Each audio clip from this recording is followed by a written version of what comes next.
Dokter bilang apa? Papa harus menjaga diri papa sendiri. Jangan menangis, Candy. Satu hari nanti aku juga pasti akan meninggal. Jangan bilang begitu, Papa. Papa tidak boleh meninggal. Jangan tinggalkan aku. Bodoh kalau terus menyangkal hal itu. Sebaiknya kau tahu ini. Jadi kau sudah siap kalau saatnya sudah tiba nanti. Kemana aku harus pergi kalau Papa tidak ada? Kau bisa tetap tinggal di sini, sayang. Papa akan baik-baik saja, Pak. Tapi Papa harus pergi ke rumah sakit. Dokter yang bilang begitu padaku.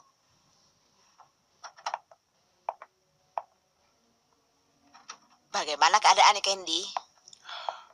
Aku tidak punya banyak waktu lagi. Tapi apakah kau bersedia mengurus dia? Jangan bicara seperti itu. Kau mau ke rumah sakit, kan? Ya, itu yang terbaik. Iya, itu bagus. Dengar, di sana mereka akan mengurusmu dengan baik. Mereka akan memberimu oksigen agar bisa bernafas. Aku akan melakukan apapun yang dokter perintahkan. Semuanya akan selesai. Terima kasih. Ayo sayang, Berikan. bagaimana keadaanmu Karojo? Tidak terlalu baik. Aku bawakan buah apel untukmu. Terima kasih. Terima kasih, Nyonya Rosa. Tidak apa-apa, Candy. Hidup itu saling membantu. Karojo akan masuk rumah sakit, Rosa. Itu jalan yang terbaik. Karena dia membutuhkan oksigen supaya dia bisa bertahan. Dan itu akan dilakukan di rumah sakit. Aku harap begitu, Rosa. Aku harap begitu. Tentu saja, Karojo. Orang yang lemah jantungnya itu akhirnya bisa pulih karena dirawat di rumah sakit. Apalagi di zaman modern seperti sekarang. Mereka meletakkan ring, dan dengan cara itulah, akhirnya jantungmu bisa normal kembali. Benarkah? Benarkah itu, Rosa? Kalau begitu semakin banyak alasan aku ke rumah sakit. Baiklah, aku akan pergi sekarang juga dan minta apapun yang dia butuhkan untuk disiapkan. Tenang saja, Candy. Aku pasti membantu. Kau tahu kan, aku banyak kenalan orang-orang di rumah sakit. Aku pernah dirawat lama karena kakiku ini. Jadi dokter di sana bisa melakukan apa yang terbaik. Semoga dengan penanganan dokter, papamu cepat membaik. Terima kasih, Rosa. Apa kau tahu? Aku bisa meninggal dunia dengan tenang.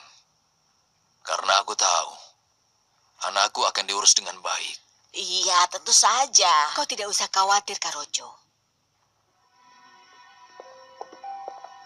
Selamat malam. Ya ampun, akhirnya kau pulang juga. Maaf, Nyonya. Aku harus pergi ke suatu tempat dan ke tempat yang lainnya. Kau sudah membeli semua barang-barangnya? Tentu saja, Nyonya.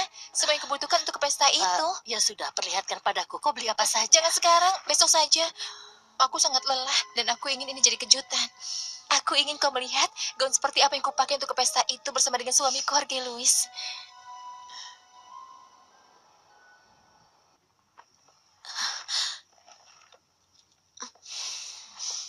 Kau terlihat gugup, sayang. Benarkah? Aku tidak menyadarinya. Apa yang membuatmu khawatir? Pasti karena pestanya. Oh iya, mungkin aku gugup karena pesta itu di rumah bosmu.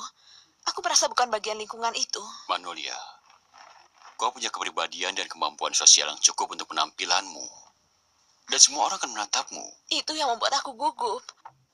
Tapi jangan khawatir, Rudolfo. Semuanya akan berjalan baik. Semoga saja. Sebastian Ordonez orang yang arogan dan selalu membanggakan teman-temannya. Aku ingin temannya menjadi temanku juga. Karena itulah kau harus membantuku. Kau pasti membeli gaun yang berwarna cerah. Tentu saja ini sangat indah, tapi harganya mahal sekali. Tapi tidak masalah, karena aku akan memakainya dengan suamiku ke pesta itu. Warnanya apa? Aku memilih warna yang... tidak. Kalau aku memberitahumu sekarang, tidak akan menjadi kejutan lagi, Nyonya. Tapi aku sangat menyukainya. Ini bahkan jauh lebih cantik dari gaun yang kupakai waktu pesta pernikahanku.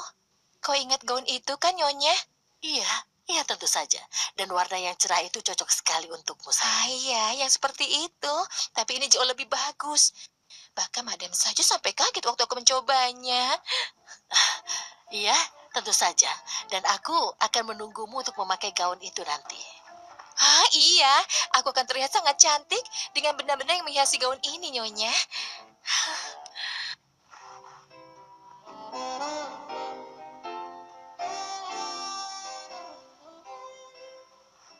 Rumahmu bagus sekali, Mistika. Aku menyewa desain interior untuk mengurus segalanya, Bi. Sebastian tidak akan mempermasalahkan berapa uang yang akan aku habiskan. Apalagi uangnya untuk merapikan rumah ini. Benarkan apa yang kukatakan? Memang tidak ada cinta, tapi ada banyak uang. Lalu jam berapa tamu-tamu datang? Sebentar lagi mereka akan datang. Jumlahnya memang sedikit, tapi mereka tamu-tamu terhormat.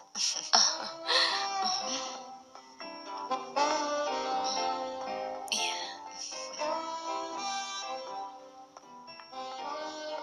Oh iya, dengan keadaanmu sekarang, apa kau masih mengharapkan Jorge Luis? Oh iya, aku lupa bilang pada Bibi, aku mengundang Jorge Luis dan istrinya untuk datang. Beginilah cara berdandan yang diajarkan Nyonya Blanca pada aku. Sekarang aku harus menata rambutku seperti yang diajarkan. Nis, bilang padanya, aku akan segera turun ya. Baik, Nyonya. Aku akan kelihatan lebih bodoh seumur hidupku. Nyonya Maria Mercedes sebentar lagi turun. Terima kasih, Berenice.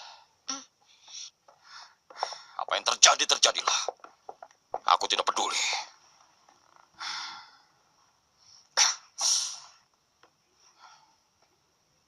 Aku di sini, sayang. Ah,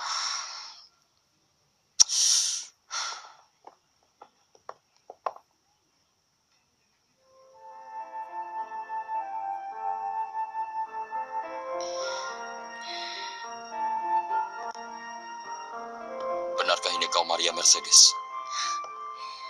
Bagaimana penampilanku? Kau cantik sekali. Kau seperti boneka. María Mercedes, para servirle a usted.